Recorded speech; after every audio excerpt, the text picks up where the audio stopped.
लेकिन आज जो मैंने देखा, जो सुना, मुझे बहुत ही आश्चर्य हुआ। आर्य के बारे में जो लास्ट में हमने देखा, जो वाइल्ड लाइफ है जो टोटली डिस्ट्रॉय होने वाली है, वो बहुत ही शॉकिंग है और बहुत ही डिस्टर्बिंग है। जहाँ तक डेवलपमेंट प्लान है 2036, आई थिंक 2034, उसको मैंने स्टडी नहीं किया है, तो डिटेल में मैं उसके बारे में नहीं बता पाऊंगा। और ना मैं आर्किटेक्ट हूँ, ना मैं टाउन प्लानर हूँ, मेरी नॉलेज नहीं है उसके बारे में इतनी। आप जैसे एक्सपर्ट्स हैं जो इस डॉक्यूमेंट को समझ भी पाए। एक साधारण इंसान के लिए वो डॉक्यूमेंट समझना ही मुश्किल हो जाएगा कि उसकी क्या इम्प्लीकेशंस हैं। तो इसके लिए हम डिपेंड करेंगे एक्सपर्ट्स पर, और हमारी ये उम्मीद है कि जो एक्सपर्ट्स इसको स्टडी करेंगे, इस पे चर्चा जरूर होनी चाहिए। एक बात तो तय है आज सुबह के प्रोग्राम के बाद कि इस पे चर्चा जरूरी है और इसको बेहतर समझना जरूरी है। आम इंसान को इन बातों की जानकारी इतनी नहीं है, समझ नहीं है, मुझे भी नहीं है, हम आर्किटेक्ट नहीं है, हम टाउन प्लानर्स नहीं है, लेकिन जिन लोगों को है वो एक सही नियत से इस चीज को डिस्कस करें और मुंबई के लिए, लोगों के लिए सही जो फ्यूचर है वो प्लान किया जाए एक अच्छी तरीके से। ये बात तो तय है कि इस पर चर्चा जरूरी है। और आर्य के बारे में जो मुझे लगता है कि वो बिल्कुल वाइल्ड लाइफ को हमें डिस्टर्ब नहीं करना चाहिए। I don't think we have the right, we don't have the right to do that.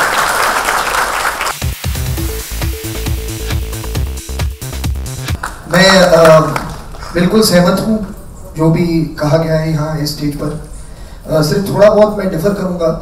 जो आमिर ने कहा कि उसे आश्चर्य हुआ, मुझे कोई आश्चर्य नहीं हुआ। मैं मुंबई में ही पैदा हुआ हूँ और पिछले जो 40 सालों में मैंने देखा है जो डेवलपमेंट हुआ है वो इस तरह से हुआ है कि जो एक health, environment, air quality, life quality जो होनी चाहिए वो दिन ब दिन कम होती जा रही है। तो ये बहुत मतलब एक ज़रूरी मुद्दा है और ये बहुत ही एक इम्पॉर्टेंट अब घड़ी आ चुकी है जब हमें ये फैसला लेना पड़ेगा कि ये शहर किसका शहर है। और मैं मानता हूँ कि ये शहर हम सबका शहर है और हम सबको मिलकर इसका एक हल ढूंढना पड़ेगा, because this really can not go on like this anymore. Thank you very much.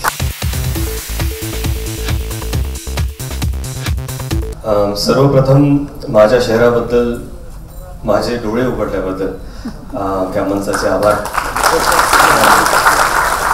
आपण सर्व आपल्या आपल्या कामामध्ये व्यस्त असतो दैनंदिन जीवनात, आणि आपल्या शहरामध्ये काय चालू आहे, आपल्या अवतीभोवती काय चालू आहे याच्याकडे लक्ष कमी असतं।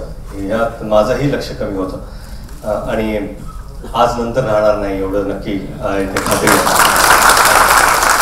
जेव्हा एखादा डीपी प्लॅन बनतो त्याच्याबद्दल बऱ्याचशा रिपोर्ट्स तयार होतात। ह्या सामान्य जे आपण लोक आहोत आपल्याकडे ह्या रिपोर्ट्स पोहोचत नाहीत। आपली इच्छाही नसते ती पाहण्याची, ते इंटेंट नसतं आपल्यामध्ये। अशा प्रोग्राम झाल्यानंतर डोळे उघडतात, रे आपल्या शहरात एवढ्या सगळ्या गोष्टी होत आहेत, असं होणार आहे का? तर मला असं वाटतं की जेव्हा कुठलाही निर्णय हा लोकांसाठी जेव्हा एक इन्स्टिट्यूट घेतं किंवा गव्हर्नमेंट घेतं, तो निर्णय लोकांपर्यंत पहिला पोहोचावा की ह्या शहरात जेवढी लोक राहत आहेत त्या लोकांपर्यंत ह्या शहराचा बदल अशा पद्धतीने होणार आहे ही गोष्ट पहिली लोकांपर्यंत पोहोचली पाहिजे आणि त्याच्यावर मतदान झालं पाहिजे की बाबा तुम्हाला हे पडतंय का नाही। आणि ते मतदान झाल्यानंतर लोकांनी ठरवलं पाहिजे की आपल्या शहरात सगळ्या गोष्टी मान्य केल्यानंतर की समजल्यानंतर सर्वप्रथम की लोकांचं मत हे घेतल्याशिवाय एवढा मोठा निर्णय करणं हे चुकीचं आहे। मला वाटतं की शुभेच्छा, आपण सर्व इथं आहात आणि जसं आमिर आणि सलीम साहेब आणि फरहान हे त्या तिघांनी इथं आपली मत मांडले की खरंच आपल्याला आपल्या शहराबद्दल अधिक जाणकारी पाहिजे, अधिक माहिती पाहिजे आणि प्रत्येकाने आपल्या परीने हे काम केलं पाहिजे। आर्यसारखे विषय असतील, इतर विषय असतील, म्हणजे फक्त आर्य नव्हे तर प्रत्येक मेट्रोच्या जागी जर 6 पट FSI वाढणार असेल तर त्याचे काय दुष्परिणाम आहेत आपल्या शहरावरती ह्याची अधिक माहिती घेऊन त्याच्यावर नक्कीच आपण सर्वांनी काहीतरी मार्ग शोधला पाहिजे। धन्यवाद। Why don't we request the current government जो है कि जैसे आपने अभी एक प्रेजेंटेशन दिया, वो भी हमको प्रेजेंटेशन दें, पब्लिक को प्रेजेंटेशन दें कि उनके प्लान ऐसा क्यों है। देखिए हमारा माइंड हमेशा ओपन रखना चाहिए। अगर वो समझा पाए हमको कि भैया हमने ये प्लान इसलिए बनाया है और उसकी ये फायदे हैं, तो फिर हम समझ सकते हैं कि वो सही कह रहे हैं गलत कह रहे हैं।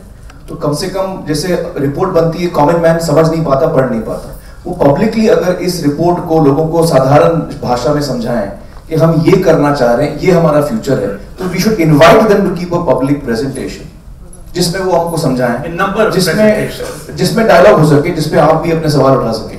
So that will be a healthy process of understanding why they are doing that, and then what is to be done to it, change, not change, etc.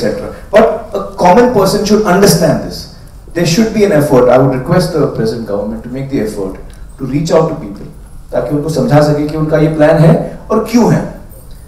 तो फिर लोगों के सजेशन आ सकते हैं जो सही हो सकते हैं, उसमें हम ठोस कदम ले सकते हैं। For more Bollywood updates, subscribe now to youtube.com/biscuittv.